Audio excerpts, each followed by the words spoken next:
Hey, John Casto here, Fairfax's top fitness expert.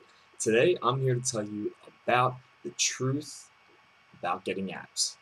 So, a lot of times when you walk into a gym, you'll see people doing all kinds of crazy crunches, fast, reckless motions that are probably going to injure their necks or lower backs at some point.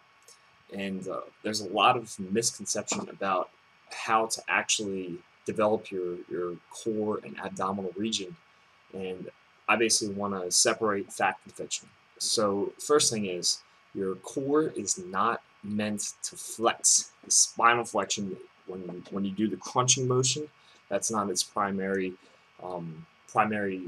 purpose. Your core is actually to stabilize your essentially tree trunk, which is your midsection, while you move your extremities dynamically throughout a multiplanar environment.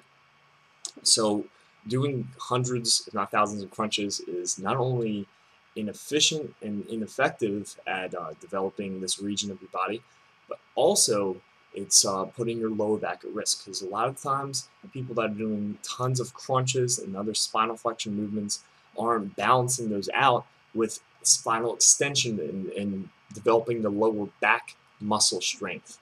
So no more crunches. It's not going to get you to where you want to get with developing your core aesthetically or from a strength perspective.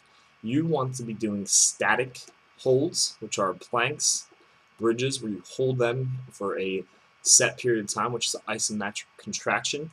And also, you want to be doing dynamic core movements, where you once again focus on that neutral spine, or you are doing things such as a twist, like a pivot press, like a pivot squat press. That's one, for example. So instead of just coming to a squat and then pressing up, you actually pivot at the hips through your press. Because in the meantime, your extremities are going through different planes, and your hips are doing the rotation, while your core is maintaining that neutral, engaged lock, and it's straight and narrow at that point. Another one would be a push-up, for example. Your core should be straight like this. You never see your hips sinking and flip-flopping in a push-up. Everything's done dynamically through your upper body, while you maintain your shape and your neutral spine in a push-ups, which you see a lot of people doing in gyms wrong too, with the sinking hips or getting that downward dog position where the hips are rising up. So for strengthening and developing your core, those are the main two things. But even if you're doing all of that, you are still not going to have that stomach shape and definition that you really want unless you're controlling your nutrition. And that's why calorie intake and quality of calories is so important, and really that last piece of the puzzle that most people forget to do.